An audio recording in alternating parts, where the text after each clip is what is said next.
Bismillah, assalamualaikum warahmatullahi wabarakatuh. Alhamdulillah nahmaduhu wa nasta'inuhu wa nastaghfiruh wa na'udzu billahi min shururi anfusina wa min sayyiati a'malina. May yahdihillahu fala mudilla lahu wa may yudlilhu fala hadiyalah. Asyhadu an la ilaha illallah wahdahu la syarika lah wa asyhadu anna Muhammadan abduhu wa rasuluhu la nabiyya wa la rasulahu ba'dah. Qala Allah ta'ala fil Qur'anil Karim, ya ayyuhalladzina amanu taqullaha haqqa tuqatih wa la tamutunna illa wa antum muslimun. Wa qala nabiyyuna Muhammad sallallahu alaihi wasallam fi hadithihi, ittaqillaha haitsu ma kunta wa atbi'is sayyi'atal hasanata tamhuha wa khaliqin nasa bi khuluqin hasanin. Allahumma alimna ma yanfa'una wanfa'na bima 'allamtana warzuqna ilman yanfa'una. Rabbi ishrah li sadri wa yassir li amri wahlul 'uqdatam min lisani yafqahu qawli. Ma'asyiral muslimin, jamaah salat maghrib rahimani wa rahmakumullah. Pada kesempatan yang mulia kali ini, marilah kita panjatkan rasa syukur kita kepada Allah Subhanahu wa taala. Allah Subhanahu wa taala tasih maringi dumateng kula sami nikmat-nikmat ingkang luar biasa. Di saat orang lain itu tidak bisa melaksanakan sholat berjamaah di masjid lantaran sakit, Allah telah mengkaruniai kepada kita nikmat sehat sehingga kita bisa melaksanakan sholat berjamaah di masjid. Di saat orang lain itu tidak bisa makan 3 kali sehari, tapi Allah Subhanahu wa taala mengkaruniakan kepada kita nikmat yang luar biasa, bisa makan dengan nyaman, makan dengan tenang dan lain sebagainya. Maka ini perlu kita syukuri setiap nikmat yang Allah karuniakan kepada kita semuanya. La in syakartum la azidannakum wa la in kafartum inna adzabi lasyadid. Salawat dan salam semoga senantiasa Allah curah dan limpahkan kepada Rasulullah sallallahu alaihi wasallam, pada keluarga beliau, sahabat beliau, tabi'in, tabi'ut tabi'in, dan orang-orang yang senantiasa menghidupkan sunnah-sunnah Rasulullah hingga yaumul kiamah. Masyaallah muslimin rahimani wa rahmakumullah. Pripun kabaripun Pak Bu? Alhamdulillah sehat ya. Insyaallah pada kesempatan kali ini kita akan membahas hadis yang ke-7 yang berbunyi, an Abi Ruqayyah Tamim bin Ausin ad-Dari, dari Abu Ruqayyah Tamim bin Aus, namanya adalah Tamim, bapaknya namanya Aus, ad-Dari julukannya adalah ad-Dari, radhiyallahu anhu, anna Nabiyya sallallahu alaihi wasallam qala, bahwasanya Rasulullah sallallahu alaihi wasallam bersabda, ad-dinun nasihah, agama itu adalah nasihat. Qulna, kemudian para sahabat bertanya, liman ya Rasulullah, nasihat untuk siapa ya Rasulullah? Qala lillahi wa li kitabihi wa li rasulihi wa li a'immatil muslimina wa ammatihim, yaitu nasihat kepada Allah Subhanahu wa taala dan kepada kitab-kitabnya Allah Subhanahu wa taala dan kepada rasul-rasul Allah Subhanahu wa taala, wali aimmatil muslimin, dan kepada pemimpin kaum muslimin, wa amatihim, dan seluruh kaum muslimin. Rawahu Muslim. Hadis ini diriwayatkan oleh Imam Muslim. Masyaallah muslimin rahimani wa rahimakumullah. Ini merupakan salah satu penggalan hadis yang maknanya luar biasa. Ad-dinun nasihah, agama ini kata Rasulullah SAW adalah nasihat. Kalau kita melihat dari makna dari lafaz yang disampaikan oleh Rasulullah SAW, maka kita akan merasa bingung. Agama itu nasihat. Liman lillah, untuk Allah, nasihat untuk Allah. Kalau secara harfiah kita artikan seperti itu, secara perkata kita artikan seperti itu. Maka masyarul muslimin rahimani wa rahimakumullah, maka dari itu kita perlu merujuk kepada kitab-kitab para ulama yang menjelaskan tentang maksud dari hadis ini. Sehingga kita nanti dapat memahami apa yang disampaikan oleh Rasulullah Shallallahu Alaihi Wasallam. Maka dari itu masyarul muslimin rahimani wa rahimakumullah, yang dimaksud dengan ad-dinun nasiha, kalau secara kata ad-din itu adalah agama. Ad-din itu adalah agama. Menurut Syekh Utsaimin ditandai dengan apa? Wa raditu lakumul Islam madinah. Ketika haji wada, perpisahan Rasulullah SAW, haji terakhir Rasulullah SAW, maka di salah satu khutbah beliau menyinggung firman Allah Subhanahu wa taala, wa raditu lakumul Islam madinah. Dan Allah Subhanahu wa taala telah meridhoi Islam itu sebagai agama kita. Nah, yang dimaksud dengan ad-din di dalam hadis Rasulullah SAW ini adalah agama atau syariat di dalam agama Islam. Maka kalau kita melihat dari apa yang disampaikan oleh Rasulullah SAW, ini maknanya adalah ad-din ini adalah al-akmal, yaitu adalah ibadah kita. Ibadah kita. Walaupun kata ad-din di dalam Islam niku kuatah sangat. Kuatah sangat. Apalagi di dalam Al-Quran itu kata-kata ad-din disebutkan dalam jumlah yang banyak, 92 kali. Salah satu makna yang masyhur adalah ad-din itu ada hari pembalasan, yaitu hari kiamat. Akan tapi secara makna yang disampaikan oleh Rasulullah SAW yang dinamakan dengan ad-din di sini bukan hari kiamat, tapi adalah agama Islam itu sendiri. Mencakup syariat-syariat yang disyariatkan di dalamnya, sehingga makna ad-din di sini adalah al-a'malus sholeh, yaitu adalah amalan-amalan soleh. Maka dari itu masyarul muslimin rahimani wa rahimakumullah. Kemudian kata nasihat, ad-dinun nasiha, makna nasihat di situ adalah menurut Al-Khattabi rahimahullah disebutkan an-nasihah hiya iradatul khair. Yang dimaksud dengan nasihat ini adalah menginginkan kebaikan. Dari siapa? Dari yang dinasehati. Sehingga yang dimaksud dengan nasihat adalah menginginkan kebaikan tersebut tercapai. Sehingga makna yang baik, yang benar, yang bagus ketika kita membaca dan memahami ad-dinun nasiha adalah agama ini menginginkan kebaikan bagi siapapun yang memeluknya. Maka nanti akan kita fahami dari makna yang pertama terkait dengan ad-din. Maksudnya apa? Yaitu al-a'malus sholeh. Sehingga kita bisa memahami bahwasanya agama ini menginginkan kebaikan bagi pemeluknya berupa apa? Amal soleh yang senantiasa dikerjakan oleh kaum muslimin.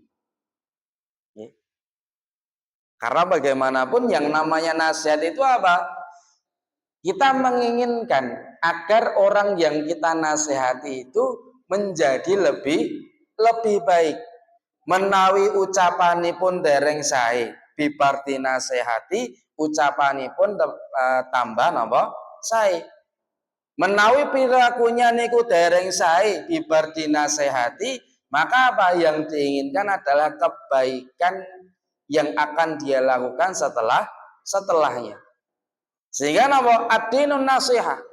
Agama ini menginginkan kaum muslimin ini menjadi lebih baik, terkhusus pada apa? Perbuatannya. dari amal solehnya di setiap hari. Makanya kaum muslimin itu identik dengan amal soleh yang dia kerjakan.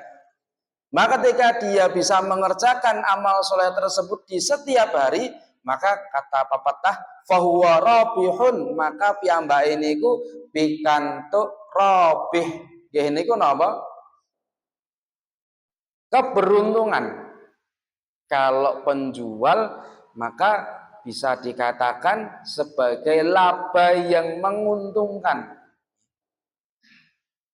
Maka masyarul muslimin rahimani wa rahmakumullah, maka itu makna dari ad-dinun nasihat. Sehingga apa? An-nasihatu bimana ikhlasus syai', yaitu mengikhlaskan setiap apa yang kita lakukan. Karena setiap amal soleh itu harus dilandasi dengan keikhlasan. Maka dari itu masyarul muslimin rahimani wa rahmakumullah, maka kalimat ad-dinun nasihah itu merupakan jawami'ul kalim. Ini merupakan salah satu mukjizat dari Rasulullah SAW yang dapat membuat ungkapan dengan sependek mungkin tapi maknanya itu lebar, luas. Ad-dinun nasihah ini merupakan salah satu mukjizat Rasulullah, jawami'ul kalim. Ungkapan yang beliau ungkapkan itu sederhana tapi maknanya luar biasa. Dan ini metode Rasulullah SAW. Maka dari itu masyarul muslimin rahimani wa rahmakumullah. Qulna liman ya Rasulullah, para sahabat kemudian terpancing untuk bertanya, liman ya Rasulullah, yang dimaksud dengan ad-dinun nasihah ini untuk siapa? Maka ini merupakan bentuk khirsus sahabah, semangatnya para sahabat, Pak Bu. Para sahabat niku hidupnya itu bersama Rasulullah. Kalau ningali niku kok di keseharian para sahabat itu tidak ada yang riwayat yang menyebutkan para sahabat itu bosan dengan Rasulullah niku mboten enten. Tidak ada para sahabat yang merasa bosan dengan Rasulullah, dengan metode pembelajaran Rasulullah. Sehingga apa? Kesemangatan para sahabat untuk senantiasa ta'alum, menuntut ilmu dari Rasulullah SAW itu cukup tinggi. Karena kenapa? Para sahabat tidak melestarikan sifat bosan di dalam diri mereka.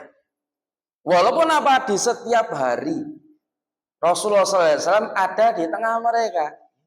Bahkan ketika perang Fathul Makkah,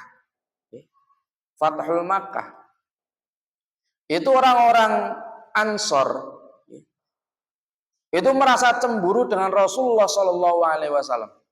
Ya Rasulullah, kenapa ghanimah yang kita dapatkan itu engkau berikan kepada orang-orang yang baru masuk Islam dalam jumlah yang banyak, tapi kami orang Ansor itu engkau berikan sedikit.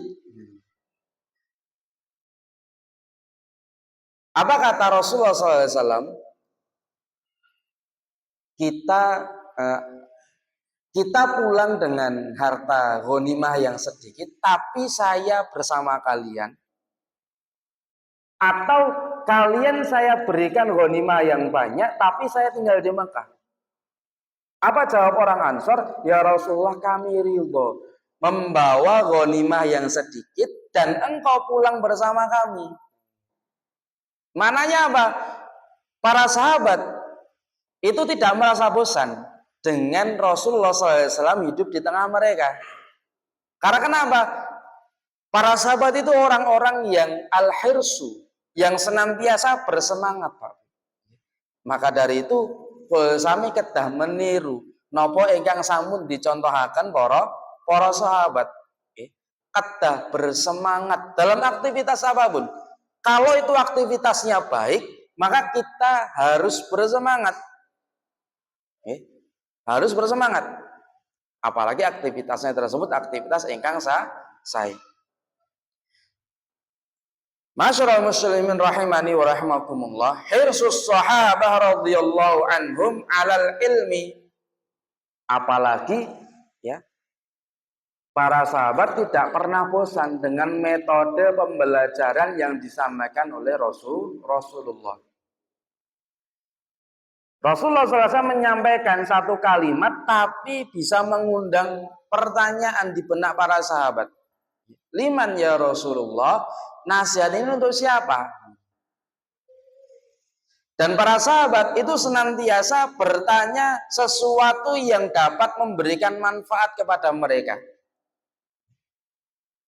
Karena Rasulullah SAW dahulu pernah melarang, Mbak Bu.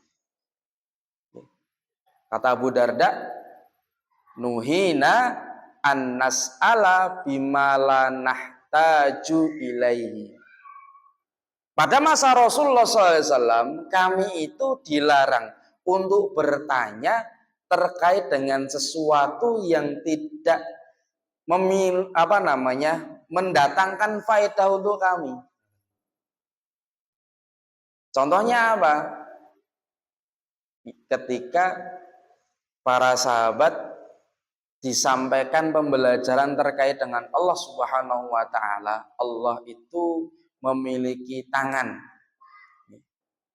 Allah itu memiliki telinga dan lain sebagainya. Allah itu sifatnya ini dan itu. Para sahabat kemudian melihat, kalau saya bertanya terkait dengan Allah, apakah itu akan memberikan faedah untuk saya? Maka sangat jarang sekali, bahkan sangat sedikit sekali pertanyaan-pertanyaan para sahabat yang mereka tanyakan terkait dengan Allah Subhanahu wa taala. Apalagi ketika Rasulullah SAW menyampaikan Allah itu bersemayam di atas arsy-Nya. Allah itu bersemayam di atas arsy. Para sahabat tidak bertanya, bersemayam di sini bagaimana? Karena kenapa? Para sahabat sudah tahu ada larangan dari Rasulullah SAW. Kalau tidak ada faedah yang bisa diambil, maka jangan ditanyakan. Tidak usah bertanya. Maka sangat sedikit sekali, Bapak. Para sahabat itu bertanya tentang Allah Subhanahu wa ta'ala. Maka dari itu masyarul muslimin rahimani wa rahimakumullah. Dan ini merupakan mazhab dari Ahlussunnah wal Jamaah. Bahwasanya tidak dianjurkan, tidak boleh menanyakan at-takyif, bagaimana Allah, at-tamtsil, bagaimana permisalan Allah dan lain sebagainya. Karena itu sangat sensitif dan itu merupakan suatu hal yang memang dilarang oleh Rasulullah Shallallahu Alaihi Wasallam. Akan tetapi kalau apa yang disampaikan oleh Rasulullah Sallallahu Alaihi Wasallam ini berkaitan dengan amal soleh, amal kebaikan yang para sahabat itu sudah paham, ini akan bermanfaat untuk kita. Kita dapat pahala, nanti di surga kita dapat kebahagiaannya. Maka para sahabat akan senantiasa bersemangat kalau apa yang disampaikan oleh Rasulullah SAW itu terkait dengan amal soleh. Maka dari itu masyarul muslimin rahimani wa rahmakumullah. Para sahabat bertanya, liman ya Rasulullah, nasihat kepada siapa? Maka Rasulullah SAW menjawab, lillah, kepada Allah Subhanahu wa ta'ala. Kalau kita gabungkan ad-dinun nasihah lillah, Maka maknanya apa? Agama ini itu menginginkan kebaikan, yaitu amal soleh yang dikerjakan untuk Allah Subhanahu wa Ta'ala. Itu yang bisa kita fahami dari ad-dinun nasihah kulna liman lillah. Maka dari itu masyarul muslimin rahimani wa rahmatullah, Syekh Utsaimin menjelaskan makna dari lillah. Amal soleh yang kita lakukan untuk Allah itu maknanya adalah yang pertama al-ikhlasu lillahi ta'ala fil ibadah, yaitu apa? Kita melandasi setiap ibadah yang kita laksanakan itu lillahi ta'ala, ikhlas, memurnikan niat hanya untuk Allah Subhanahu wa Ta'ala. Kinten-kinten Pak Bu, niki gampil napa mboten?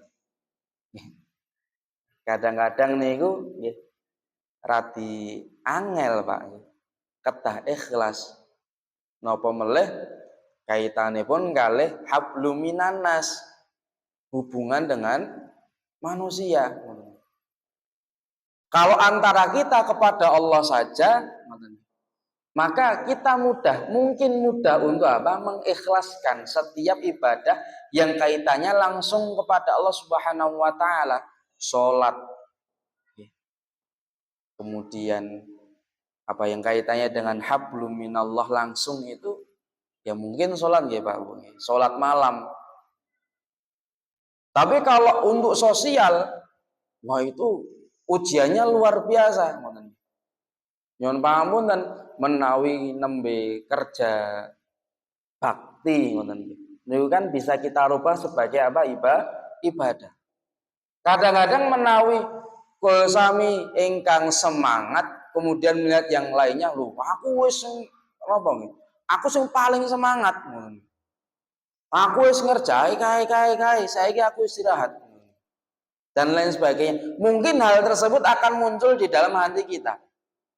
Yang bisa apa? Merusak keikhlasan setiap ibadah yang kita laksanakan. Yang kaitannya dengan hablum minannas juga, dengan manusia juga adalah ketika suami dan istri. Suami dan istri itu di setiap harinya, setiap kegiatan, setiap aktivitas yang mereka lakukan itu bentuknya ibadah Pak. Seorang suami yang memasakkan air istrinya, seorang istri yang mentaati perintah suaminya, yang senantiasa memenuhi permintaan suaminya, maka itu semuanya ibadah. Tapi di suatu saat, salah satu di antara mereka, entah itu suami atau istri, bakal terbetik di dalam hatinya, saya ini yang paling banyak melaksanakan tugas di dalam rumah ini. Saya yang senantiasa mentaati apa yang engkau inginkan. Saya yang senantiasa memenuhi apa yang engkau kehendaki. Kemudian apa? Mengkait-kaitkan dan lain sebagainya, sehingga bisa merusak keikhlasan ibadah antara suami atau seorang istri. Maka kaitannya dengan hablum minannas ini untuk menjaga keikhlasan itu sangat sulit sekali. Maka masyarul muslimin rahimani wa rahmakumullah. Maka salah seorang ulama, Abul Qasim Al-Qushairi, mengatakan ikhlas itu adalah menjadikan niat hanya untuk Allah Subhanahu wa Ta'ala dalam melaksanakan setiap ketaatan yang dilaksanakan di setiap hari. Dan ketaatan tersebut itu dilaksanakan dalam rangka mendekatkan diri kepada Allah Subhanahu wa Ta'ala tanpa melihat seberapa banyak pujian yang dilontarkan oleh orang lain kepada dirinya, dan tanpa melihat manfaat yang akan dia dapatkan, manfaat duniawi yang dia dapatkan. Maka ini merupakan suatu yang teramat sulit sekali. Salah seorang ulama juga mengungkapkan bahwasanya yang paling sulit saya perbaiki adalah niat. Kalau saya memperbaiki sholat itu mudah, gerakannya mudah. Kalau saya memperbaiki zakat saya mudah, saya bisa melaksanakannya. Tapi kalau sudah permasalahan niat, maka itu sesuatu yang paling sulit saya perbaiki. Itu ungkapan dari salah seorang ulama. Apalagi Imam Ibnul Qayyim menyebutkan, Masyarul muslimin rahimani wa rahmakumullah, ada dua buah pernyataan yang semestinya diajukan kepada diri kita. Dua pernyataan ini yang seharusnya diajukan ke dalam diri kita. Sebelum apa? Melaksanakan amal soleh. Sebelum melaksanakan amal soleh. Yang pertama apa? Untuk siapa? Untuk siapa? Yang kedua, bagaimana? Dua pernyataan ini harus kita hadirkan sebelum kita apa? Melaksanakan amal soleh. Entah itu amal soleh yang kecil atau amal soleh yang memang berat untuk kita laksanakan. Dua pernyataan ini akan apa? Akan senantiasa membuat amal soleh kita itu diterima oleh Allah Subhanahu wa Ta'ala. Untuk siapa? Maka kalau kita bisa menjawab untuk Allah, maka itu bisa menjaga kemurnian keikhlasan kita. Kemudian yang kedua, bagaimana? Maksudnya bagaimana di sini adalah bagaimana caranya. Apakah caranya ini telah dicontohkan oleh Rasulullah SAW ataukah tidak? Maka pernyataan yang kedua ini mengacu pada apa? Ittiba'ur rusul. Ittiba'ur rasul, yaitu mengikuti apa yang telah dicontohkan oleh Rasulullah Shallallahu Alaihi Wasallam. Maka dua pernyataan ini menurut Imam Ibnul Qayyim itu seyogyanya seorang muslim senantiasa menghadirkan sebelum amal soleh tersebut dilaksanakan. Maka masyarul muslimin rahimani wa rahmakumullah. Kemudian yang kedua, asyhadatu lahu bi wahdaniyati fi rububiyyati wa uluhiyyati wa asma wa sifati. Yaitu apa? Senantiasa memurnikan akidah kita dalam rububiyah. Rububiyah itu apa? Meyakini bahwasanya Allah itu yang maha menciptakan, meyakini bahwasanya Allah itu yang maha memberi rezeki. Kemudian yang ketiga adalah meyakini bahwasanya Allah itu yang mengatur alam semesta. Niku rububiyah. Kemudian fi uluhiyah, dalam ibadah kita, semua ibadah kita. Kemudian fi asma'i wa sifati, mengesahkan Allah di setiap nama-nama Allah Subhanahu wa Ta'ala. Tidak mensyirikan Allah di dalam rububiyah. Yaitu apa? Tidak meyakini adanya pencipta selain Allah, adanya pemberi rezeki selain Allah, adanya pengatur alam semesta selain Allah. Tidak mensyirikkan dalam ibadah kita. Yaitu apa? Fi uluhiyah. Tidak mensyirikkan fi asma'i wa sifatih, di dalam asma wa sifat Allah Subhanahu wa Ta'ala. Maka masyarul muslimin rahimani wa rahmakumullah, beliau Syekh Utsaimin juga menyebutkan bahwasanya orang-orang musyrik di masa Rasulullah Shallallahu Alaihi Wasallam, mereka itu dikatakan kafir karena mereka telah mensyirikan Allah Subhanahu wa Ta'ala fi uluhiyah, di dalam ibadah mereka. Tapi ketika ditanya terkait dengan siapa yang menciptakan, siapa yang memberi rezeki, maka mereka akan menjawab secara yakin, sadar 100%, mereka akan menjawab Allah. Tidak ada yang lain. Artinya apa? Secara rububiyah orang musyrik di masa Rasulullah SAW itu beriman kepada Allah Subhanahu wa taala, tapi secara uluhiyah mereka salah. Yaitu apa? Menduakan Allah di dalam ibadah. Menawi Pak Bu, kul sami tingali sejarah niku, tiang-tiang musyrik niku tiang-tiang ingkang sregep ngibadah Pak Bu. Nggih. Tiang musyrik niku napa tiang-tiang ingkang sregep ngibadah. Napa meleh niku sampun disampaikan oleh Aisyah radhiyallahu anha. Aisyah niku nate ngendikaken kolomben di masa jahiliyah, orang-orang jahiliyah itu puasa di hari Asyura. Hari Asyura niku napa, Pak? Nggih, sedoso napa? Muharram. Tanggal 10 Muharram. Dan itu dikatakan wajib oleh mereka di masa jahiliyah. Sehingga apa? Orang-orang musyrik dahulu itu senantiasa berpuasa di hari 10 di bulan Muharram.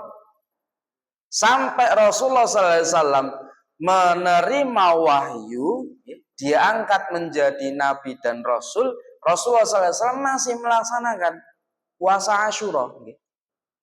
Yang tentunya apa? Rasulullah SAW melaksanakan, orang musyrik juga melaksanakan. Yang musyrik niku napa? Ngibadahi sregep. Bahkan haji itu mereka laksanakan, walaupun ibadah hajinya itu apa? Salah. Kolomben tiang-tiang musyrik niku menawi haji niku nggih nyuwun pangapunten sangat telanjang badan. Telanjang badan. Tapi ibadah yang mereka laksanakan itu apa? Ibadah haji.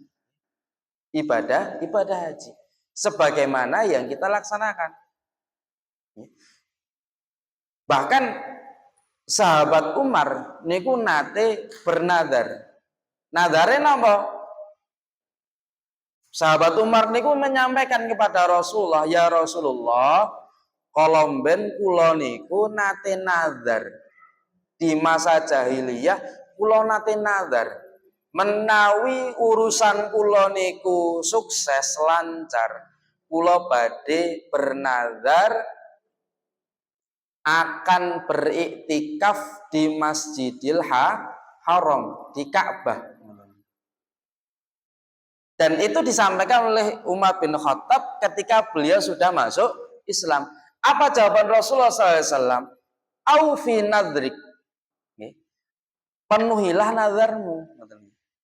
Kalau di masa jahiliyah saja Umar bin Khattab sebelum masuk Islam sudah mengenal iktikaf, berarti napa? Kolomben iktikaf niku sampun dilaksanakan sebelum Rasulullah SAW niku napa diutus. Niki menggambarkan betapa semangatnya orang-orang musyrik, orang-orang jahiliyah dulu dalam beribadah. Akan tapi apa? Ibadah mereka haba'an mansura. Bagai debu yang beterbangan, boten enten bobote, boten enten reginipun. Karena kenapa? Ibadah mereka niku niate kalih kagem Allah lan kagem berhala-berhala yang lainnya. Maka dari itu makna yang kita dapat dari apa yang disampaikan oleh Syekh Utsaimin apa? Yaitu agama ini menginginkan kebaikan untuk kita di setiap amal soleh yang kita kerjakan. Di setiap amal soleh yang kita kerjakan, dan amal soleh yang kita kerjakan kita landasi dengan keikhlasan, tauhid, tanpa mengotori amal soleh yang kita kerjakan dengan kotoran-kotoran yang dapat memperkeruh niat tersebut. Syirik, riya, pengen dilihat oleh orang lain, sum'ah, pengen didengar oleh orang lain, dan lain sebagainya. Maka itu yang bisa kita dapat dari Sabda Rasulullah SAW, ad-dinun nasihah kulna liman lillahi. Agama itu adalah nasihat, yaitu untuk siapa? Kepada Allah Subhanahu wa Ta'ala. Sejatinya itu bukan untuk Allah, tapi apa? Untuk kita sebagai orang yang melaksanakan syariat Islam. Maka dari itu, masyarul muslimin rahimani wa rahmakumullah, kemudian makna yang dapat kita ambil adalah al-bida'atu bil ahami fal aham. Urutan dari lillahi wali kitabihi wali rasulihi wali a'immatil muslimin ini sudah diurutkan menurut Rasulullah SAW dari yang paling urgen, paling penting menurut Rasulullah Shallallahu Alaihi Wasallam. Yang paling penting apa? Yang pertama adalah Allah, kemudian kitab, kemudian Rasul, kemudian para pemimpin, yang terakhir adalah untuk kaum muslimin secara keseluruhan. Maka itu yang terpenting menurut Rasulullah Shallallahu Alaihi Wasallam. Kemudian yang selanjutnya, adinun nasihah li kitabihi, kepada kitab-kitab Allah Subhanahu wa Ta'ala. Kenapa kitab ini didahulukan daripada Rasul? Menurut Syekh Utsaimin, karena kitab-kitab Allah, terkhusus Al-Quran, itu tidak ada masanya. Dari mulai Rasulullah SAW itu tidak ada habisnya sampai yaumul kiamat. Akan tetapi ketika Rasul, maka itu ada masanya. Rasul itu habis ketika apa? Rasulullah SAW dicabut nyawanya oleh Allah Subhanahu wa Ta'ala. Maka dari yang tidak ada masa dengan yang ada masanya, Rasulullah SAW lebih mengutamakan kitab terlebih dahulu, karena kitab itu atau Al-Quran itu tidak ada habisnya sampai yaumul kiamah. Masyarul muslimin rahimani wa rahmakumullah. Secara umum yang dimaksud dengan wali kitabihi adalah yaitu membenarkan setiap apa yang dikabarkan oleh Allah Subhanahu wa Ta'ala di dalam Al-Quran. Kemudian yang kedua, mentaati setiap perintah yang ada di dalam Al-Quran. Kemudian yang ketiga adalah mentaati atau menjauhi setiap larangan-larangan yang ada di dalam Al-Quran. Maka itu maksud dari wali kitabihi. Masyarul muslimin rahimani wa rahmakumullah. Maka ini yang dapat kami sampaikan. Kita cukupkan pada wali kitabihi. Insyaallah kita akan bahas di pertemuan yang akan datang wali rasulihi, wali a'immatil muslimin, dan yang terakhir wa amatihim. Maka masyarul muslimin rahimani wa rahmakumullah, semoga para jemaah sekalian, Bapak Ibu sekalian, dapat mengambil hikmah dengan apa yang telah kami sampaikan, menjadi lebih baik di setiap harinya dengan mentaati Allah Subhanahu wa Ta'ala, menjalankan setiap apa yang ada di dalam kitab-kitab Allah Subhanahu wa Ta'ala, menjadi pribadi yang lebih baik di setiap harinya, yang lebih baik di setiap harinya, di setiap tahunnya, dan lain sebagainya. Maka masyarul muslimin rahimani wa rahmatullah, mungkin itu yang dapat kami sampaikan. Aqulu qouli hadza wa astaghfirullah li wa lakum wa li sairil muslimina min kulli dhanbin fastaghfiruhu innahu huwal ghafurur rahim. Assalamualaikum warahmatullahi wabarakatuh.